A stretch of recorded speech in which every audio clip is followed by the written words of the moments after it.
Muy bien, nos vamos a saludar ahora al delegado tricolor, el doctor Enrique Campos. Enrique, recién lo tuvimos a Julio Trochansky. Queremos también conocer, bueno, tu versión, tu opinión sobre todo esto. Un panorama detrás de Campos más natural al que tenía Trochansky. Trochansky tenía una imagen... No. ¿Cómo? ¿Lo habrá pintado él? No. En ratos No de sé, ocio, pero está lindo el cuadro. Perdón, más natural el fondo de Trochansky. No, el fondo de Trochansky no era real, no era real. Sí. Era virtual, era virtual. El de Campos es real. Capaz Atrás, como descarga de mira, si tensiones. Campos gira y golpea la pared. Sí, Si claro. Trochansky hacía así, no sabíamos a aire, quién escapa. claro. Ahí va. Enrique, ¿cómo estás? Enrique. Bienvenido. Buen día para todos, ¿cómo están ustedes? Buen día, buen día. Muy bien, una pregunta como disparador porque se la hicimos también a Trochansky, más allá, y te digo lo mismo que le decía a Trochansky, vos sos delegado, no sos dirigente de Nacional, hay temas que capaz que exceden a vos, pero Nacional hoy en día, ¿le da un grupo de entradas de cortesía a una parte de la barra?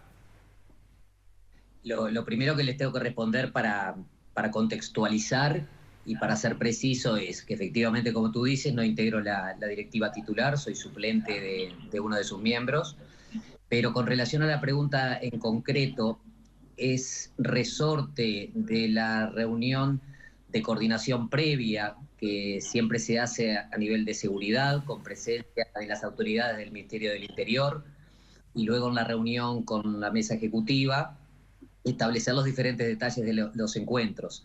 Entre esos detalles están los precios de las entradas y también la instrumentación de entradas de cortesía. Efectivamente es así, el permitir el ingreso al palco y a las diferentes tribunas, y la AUF y el Ministerio del Interior saben quiénes entrega esas entradas de cortesía porque surgen de las listas pertinentes y de la identificación de cada persona que recibe esas entradas.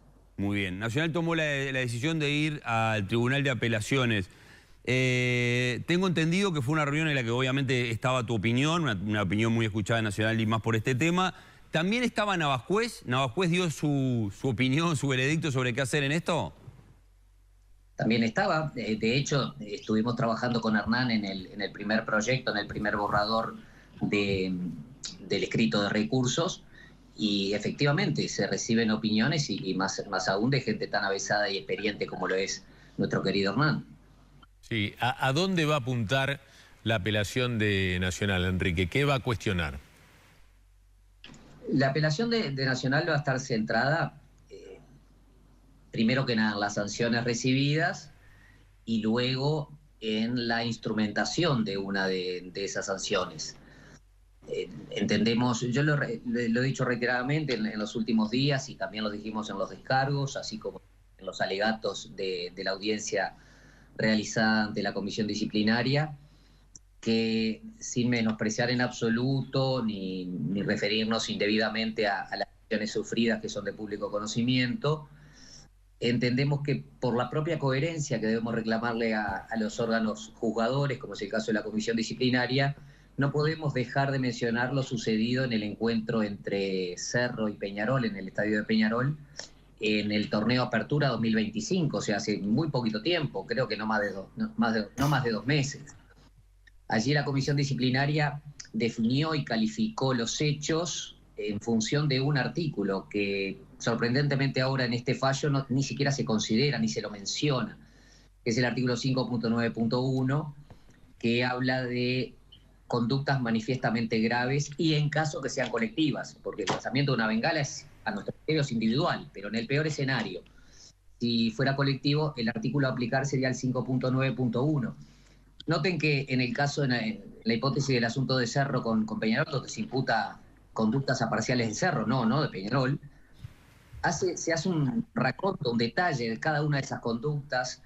Se habla de incendios en puertas de sanitarios, destrucción de la construcción de los sanitarios, se habla de puntas de metal que son objetos contundentes que se quitaron, se sustrajeron de las mangas de bomberos, se tiraron sobre la cabeza de una persona y expresamente dice que podría haber matado literalmente a la persona que sufrió ese ataque.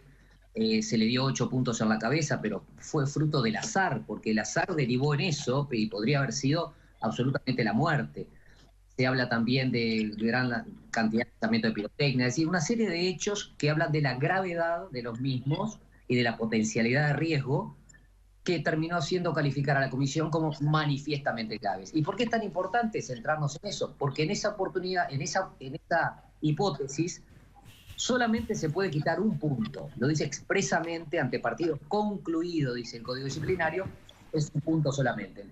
Por ello es que no nos preocupa que ni siquiera se haya considerado, y en cambio directamente se va al artículo 5.10, que habla de otra situación, y es la situación de inusitadamente grave cuando se derivan lesiones. Por eso ese es el principal argumento que entendemos corresponde, y nos gustaría saber, y no lo podemos porque no están en los argumentos brindados por la comisión, cuáles fueron los argumentos para no aplicarlo. Y seguramente eso se lo reclamaremos a la Comisión de Apelaciones. Enrique... O sea, hablando de coherencia. Por otro lado, siguiendo con eso, y en algo muy, muy importante, es la instrumentación o la orden de ejecución de la aplicación de esa pena de 3 puntos, que no correspondería si vamos por el artículo que realmente corresponde.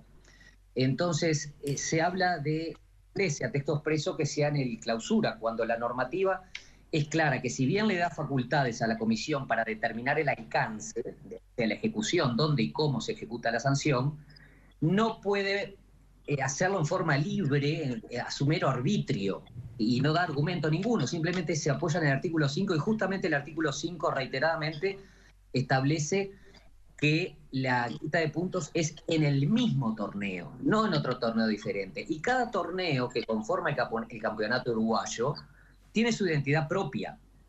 Y es lógico, porque cada torneo da beneficios determinados. Por ejemplo, el clausura permite, ganándolo, aunque seas el último en la tabla, participar de las finales del torneo, del campeonato uruguayo.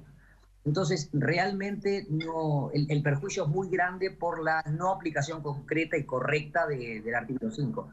Y aparte hay toda una unidad normativa que así se desprende. Por ejemplo, el reglamento general también prevé, si ustedes van a la sanción que recibe un club cuando no cede sus jugadores, establece que se le quitan 6 puntos en ese mismo torneo, vuelvo a repetir. Entonces, hoy escuché hace un ratito a mi colega Fernando Corch diciendo justamente que se veía favorecida otra institución, como por ejemplo Juventud. Yo voy un poquito más allá. Están favorecidos los otros 14 equipos, además de Nacional y Peñarol, que van a participar en la clausura, cuando a uno de ellos directamente le quitan 3 puntos, en un torneo fundamental como es el clausura, que da una posibilidad de disputar las finales.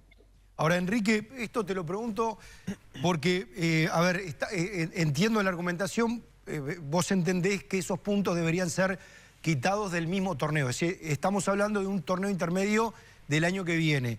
Pero todos los años sucede que se pone a consideración si se juega o no el intermedio y si se cambia por un torneo inicial. ¿Qué pasaría si Apelaciones te da la razón y de repente a fin de año desaparece el torneo intermedio y el año que viene se disputa otro torneo que, por lo que vos estás considerando, cada uno tiene su identidad y se empieza a jugar un torneo inicial? ¿Dónde se quitarían esos puntos? Te respondo claramente, Mauro, buen día. Buen día. El mismo reglamento, el mismo código establece o similar, o de naturaleza similar. En esas hipótesis que tú dices que podría generarse, habría que ver cuál sería el de naturaleza similar que se instrumente. Esa es la solución, es muy fácil. Pero además esa misma pregunta la podemos hacer, por ejemplo, si esto se definiera el último partido en un torneo donde una institución desciende y no le puede jugar al año siguiente porque está en otra divisional. ¿Me explico? O sea, son hipótesis prácticas y de hecho que siempre van a tener solución. Bien. Y lo otro que te quiero preguntar, porque se lo preguntaba a Julio desde el otro lado, a Trochansky. Peñarol tiene mucho cuestionamiento con el Tribunal de Apelaciones. Acusa directamente a que 3 integrantes de los que hoy están, de los que componen, que son 3 en este momento, son socios, palquistas, etcétera, de Nacional. ¿Qué podés responder al respecto de este tema? En primer lugar, yo creo que es muy interesante retrotraernos a casos concretos que han ocurrido. El Club Atlético Peñarol, no, me corrijo, con el apoyo del Club Atlético Peñarol, Cerro Largo Fútbol Club, en ocasión de aquel, ¿se acuerdan de aquel expediente por la intervención de un entrenador no Danilo habilitado? Núñez, sí. Se generó todo un expediente que terminó en el TAS con el fallo favorable a Nacional.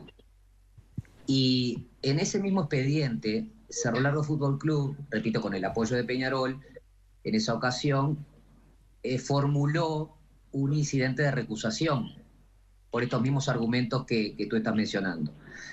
El incidente de recusación se resuelve con todos los integrantes de la comisión, de la comisión de apelaciones en ese caso. Y en esa hipótesis había 2 integrantes que, de la misma manera que se dice que otros están vinculados a Nacional, están directamente vinculados a Peñarol sin nada que ocultar. Y en la resolución por la que se rechazó la recusación, los mismos integrantes o a Peñarol expresamente establecieron que la calidad de cierto partidarismo, cierta afinidad institucional, no constituía una causa de recusación, porque en este país todos tenemos algún corazoncito puesto en algún lugar. Entonces, yo creo que me remito a eso y por eso estoy contestando todo. Y además tenemos que ver los argumentos jurídicos que se brindan, no lo que dicen porque además se está mancillando el honor de las personas de una manera gratuita, porque tú hablabas de integrantes de la Comisión de Apelaciones, pero resulta que yo he escuchado en la prensa un día sí y otro día también, que también atacan el honor de los integrantes de esta comisión disciplinaria, donde, como ustedes bien saben, hay una sola persona que fue propuesta por el Club Nacional de Fútbol en su momento. Todos los demás nada tienen que ver con Nacional. Está el hermano de un directivo de Peñarol, está una persona vinculada a Defensor, otra persona fue propuesta por el Club Atlético Peñarol y está vinculada a Montevideo Wander Fútbol Club. Hay otra persona que se la identifica con Rampla. Hay otra persona que fue propuesta por la Mutual de Jugadores Uruguayos. Entonces, creo que se está generando deformando la opinión pública en ese sentido. Ayer tenía una nota en El Espectador y Jorge Seré me decía, tengo un oyente que me ha dicho, estos sinvergüenzas, ¿cómo van a fallar de esta manera favoreciendo a Nacional? ¿Y a ustedes se les ocurre pensar que ese oyente tiene idea de si son sinvergüenzas o si son destacados profesionales y con honestidad intelectual? ¿O están guiados por esa perorata y ese relato permanente para sacar ventajas deportivas de una situación, de una desgracia humana que realmente es lo que me merece más respeto? Entonces, volviendo al principio de tu pregunta, creo que no corresponde hablar de esa manera de las personas y que tenemos que ver lo que dicen desde el punto de vista jurídico. También se ha dicho que nos favorece, y yo he citado días atrás, hay un fallo muy reciente que cualquiera de ustedes puede seguramente acceder, del 1 de noviembre del 24, en ocasión del partido clásico por el Clausura, que Nacional recibió una doble sanción en la comisión disciplinaria, obligándolo a jugar a puertas cerradas en el Parque Central por 2 partidos, pero además se le impone la prohibición de jugar en el Parque Central. O sea, fue una doble sanción, se habla en definitiva, fueron 4 partidos con la desventaja deportiva que eso implica. Entonces, creo que realmente no corresponde hablar de esa manera y lo único que se hace así es incitar a la violencia que supuestamente debemos ir contra ella. Muy bien, Enrique, gracias por el tiempo en este mediodía. Un abrazo muy grande para vos. Gracias a ustedes, que pasen muy bien. Gracias. El doctor Enrique Campos, dando también la visión de Nacional. Repetimos, los dos van a ir a apelar el próximo martes. Sí, sí.